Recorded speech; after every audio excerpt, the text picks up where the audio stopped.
दोस्तों आपकी स्क्रीन पर ये जो एक प्लेयर है, इनके हाथ में एक बड़ी सी ट्रॉफी आप देख सकते हैं। इनका नाम है Novak Djokovic. I am sure आप में से बहुत सारे लोगों ने इनको देखा होगा।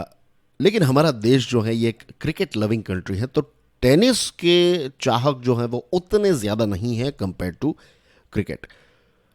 तो टेनिस की दुनिया की जानकारी जो है वो सभी लोगों को उतनी ज्यादा नहीं होती है। लेकिन of course tennis is a very good sport, इसमें कोई डाउट ही नहीं है। नोवाक जोकोविक जो है वो एक आउटस्टैंडिंग टेनिस प्लेयर है, एक लेजेंड है। इनका कंपैरिजन अगर मैं करूं तो बॉक्सिंग की दुनिया में जैसे मोहम्मद अली ने अपना नाम किया, माइक टाइसन ने नाम किया, वैसे ही नोवाक जोकोविक जो है वो टेनिस की दुनिया के एक सुपरस्टार हैं, एक टॉप प्लेयर है, एक टॉप एथलीट है। जैसे स्विमिंग में माइकल फेलिप हैं, वैसे ही टेनिस की दुनिया में नोवाक जोकोविक का नाम है। हाल ही में फ्रेंच ओपन टूर्नामेंट हुई। Now let me tell you one more thing. ये जो टेनिस है ना, इसमें 4 ग्रैंड स्लैम्स होती है। ग्रैंड स्लैम ये सबसे बड़ी टूर्नामेंट होती है टेनिस की। तो ये 4 जगहों पर खेली जाती है। ऑस्ट्रेलिया, इसको ऑस्ट्रेलियन ओपन कहते हैं, Australian Open. Then we have US open,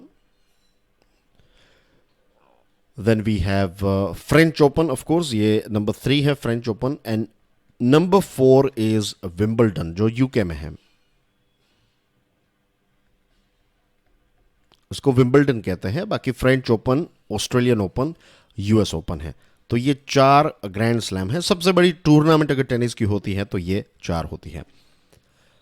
मैं एक और चीज आपको यहां पर ऐड करना चाहूंगा, इट्स वेरी इंटरेस्टिंग। जियोग्राफी के हिसाब से इनको खेला जाता है कि जब अच्छा वेदर ऑस्ट्रेलिया में होता है तब ऑस्ट्रेलियन ओपन कंडक्ट की जाती है, जब यूके में समर का टाइम होता है तो वहाँ पर विंबलडन।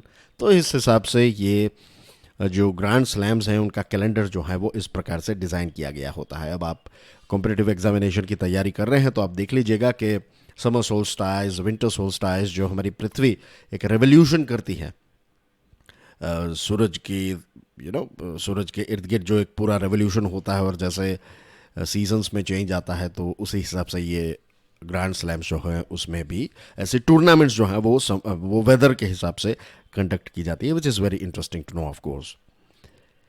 नोवाक जोकोविक के बारे में आज हम इसलिए बात कर रहे हैं क्योंकि उन्होंने हाल ही में 23rd ग्रैंड स्लैम टाइटल जीता है। 23rd, ये एक बहुत ही बड़ा आंकड़ा है टेनिस की दुनिया में। और नोवाक जोकोविक का अगर हम पूरा करियर देखें तो इनके पूरे करियर में जो चीज़ें हमें नज़र आती हैं, ऑफ कोर्स उनके टाइटल्स और ये सारी चीज़ें जो हैं, जो आंकड़े हैं, this are something that we can get it from anywhere. लेकिन वे सारी चीज़ें जिनको हम कहते हैं ना, जब पढ़ने के लिए बैठते हैं किसी चीज़ को कहते हैं रीड बिटवीन द लाइन्स। तो वो कौन कौन सी ऐसी चीज़ें हैं जिनकी वजह से आज हम नोवाक जोकोविच या फिर दुनिया जो है वह नोवाक के बारे में बात कर रही है। It is his extra ordinary display of talent, perseverance, unwavering determination. किसी भी चीज़ को लेकर अगर आपके अंदर वो टैलेंट है तो इसका मतलब ये नहीं है कि आपने अपना पीक जो है वो हासिल कर लिया। देखिए, टैलेंट जो है वो शायद पहला दरवाज़ा खोल सकता है, दूसरा दरवाज़ा खोल सकता है, लेकिन अगर बार बार आपको आगे बढ़ना है, नए नए लेवल पर जाना है, तो talent is not enough. Talent पहला, दूसरा, तीसरा दरवाज़ा खोल देगा, लेकिन उसके बाद के जो दरवाजे हैं वो तभी खुलेंगे जब आपके अंदर वो परसीवरेंस हो, जब आप वो लड़ाई लड़ने के लिए तैयार हो जाते हैं, वो मेहनत करने के लिए तैयार हो जाते हैं। आपके अंदर जो टैलेंट है, आपकी जो स्किल्स हैं, उसको और ज्यादा इंप्रूव करने के लिए जो अनवेवरिंग डिटर्मिनेशन चाहिए, अगर वो देने के लिए तैयार हैं, तभी आप आगे बढ़ पाएंगे। Remember this fact. यही चीज जो है वो हमें नोवाक जोकोविच से सीखनी है। फर्स्ट टाइटल जीत लिया, सेकंड ग्रैंड स्लैम जीत लिया, that is more than enough. वहां तक पहुंचना भी it's a big thing. 23rd time consistently इतने सालों से टेनिस खेलते रहना, अपनी फिटनेस को पीक पर रखना, फिजिकल फिटनेस को, और फिजिकल फिटनेस जो है वो मेंटल फिटनेस से आती है। It's vice versa. Mentally fit है, फिजिकली फिट रहेंगे, फिजिकली फिट है, मेंटली फिट रहेंगे, और इमोशनली भी फिट रहेंगे, स्पिरिचुअली भी आप फिट रहेंगे, राइट, सोशली भी आप फिट रहेंगे। तो इसके बाई प्रोडक्ट्स भी बहुत है मेंटल और फिजिकल फिटनेस के। ये दोनों एक दूसरे को, इसका पूरक का काम करती है, इट एनहेंसेस, राइट, ये दोनों एक दूसरे को सपोर्ट करती है। Rafael Nadal, grand slam titles की बात करें तो अपने आप में रफाल जो हैं उनका नाम भी बहुत ही बड़ा है। उनको आपने भले ही चेहरे से नहीं पहचानते हो, लेकिन आपने उनको कहीं ना कहीं देखा ही होगा न्यूज़ में। इतने सालों में आपको न्यूज़पेपर में, न्यूज़ में इनका नाम भी आपने सुना होगा। इनके ग्रैंड स्लैम के टाइटल्स भी कम नहीं हैं। अब नोवाक जो हैं वो उनके भी आगे निकल चुके हैं। आई एम श्योर, ऐसा नहीं है कि नोवाक जो है वो only Novak is best player, या फिर रफाल नडाल जो है वो बेस्ट प्लेयर नहीं है। मीन्स 20+ रफाल के पास भी 20+ ग्रैंड स्लैम टाइटल्स हैं। तो उनके बीच में अगर कोई डिफरेंस होगा तो let me tell you, it will be of 0.01%, 0.09%, point में डिफरेंस होगा। लेकिन जब आप बहुत ज़्यादा एक्सीलेंस की बात करते हैं या फिर जो टॉप बेंचमार्क की बात करते हैं, तो डिफरेंस जो होता है वो बहुत ही कम होता है। आंकड़ों के हिसाब से अगर देखें तो डिफरेंसेस जो है वो बहुत कम होते हैं। लेकिन दोनों ऐसे प्लेयर्स हैं जिनसे हम हमारे जीवन में बहुत सारी चीज़ें जो है वो सीख सकते हैं। फ्रेंच ओपन का जो फाइनल रहा वो अपने आप में बहुत ही चैलेंजिंग था, राइट, और नोवाक के सामने जो उनके जो कॉम्पिटिटर थे तो वो भी काफ़ी स्किल्ड थे, ऑफकोर्स, तभी वो फ्रेंच ओपन फाइनल तक पहुंचे। लेकिन नोवाक ने ये चीज़ जो है वो दिखा दी है कि कितना भी इमेंस प्रेशर क्यों ना हो, वो अपनी एबिलिटी या फिर अपनी जो स्किल है उसका टॉप परफॉर्मेंस डिलीवर करने के लिए केपेबल हैं।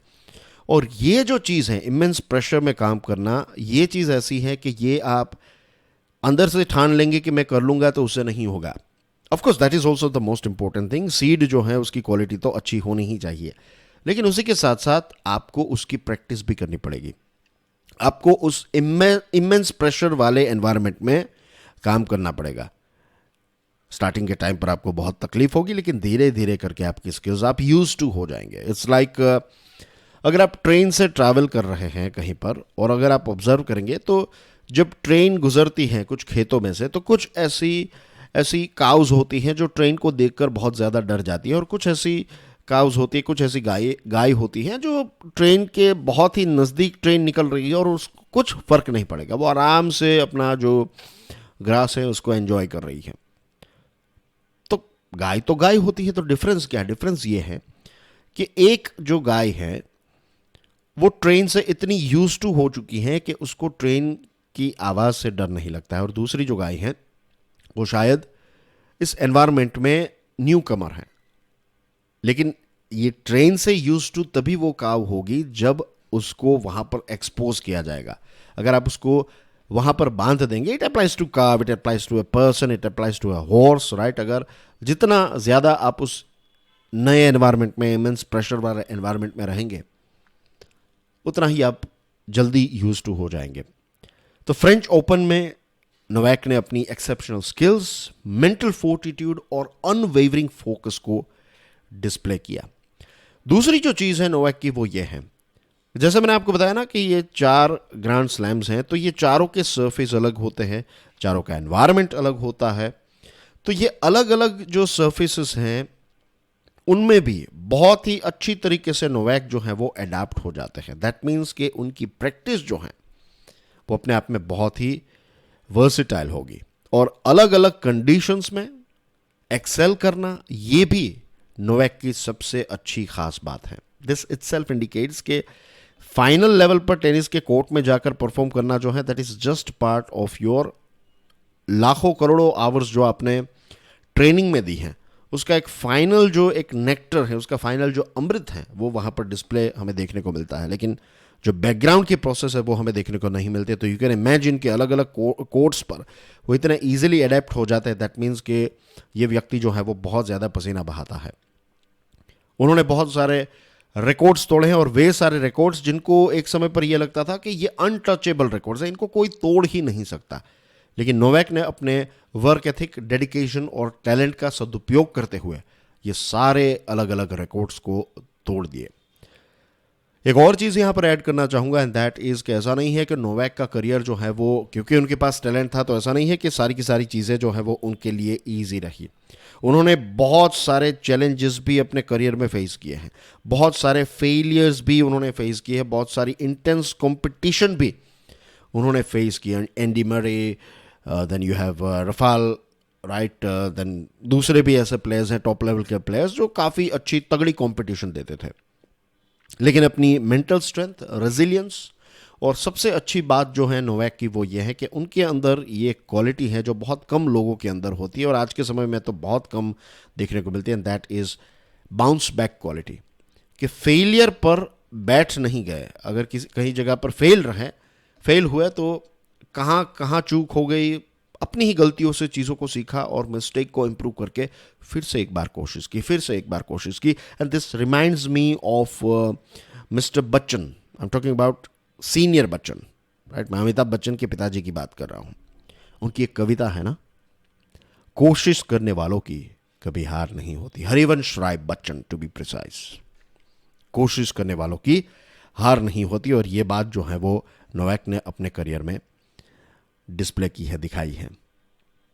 तो नोवाक जो है वो हम सब के लिए, जितने भी एथलीट्स हैं, जितने भी स्टूडेंट्स हैं, जितने भी लोग आज हैं, उन सब के लिए नोवाक एक इंस्पिरेशन है, एक सिंबल है, एक इंसिग्निया है कि अगर हम अनवेवरिंग डेडिकेशन, सारे चैलेंजेस को एक्सेप्ट करते हुए वो मेहनत करने के लिए तैयार हैं, हमारे अंदर वो एक सक्सेस को लेकर एक ड्राइव है, एक बर्निंग डिजायर है, तो कोई भी चीज जो है वो इम्पॉसिबल नहीं है। Thank you very much. God bless you all. जय हिंद।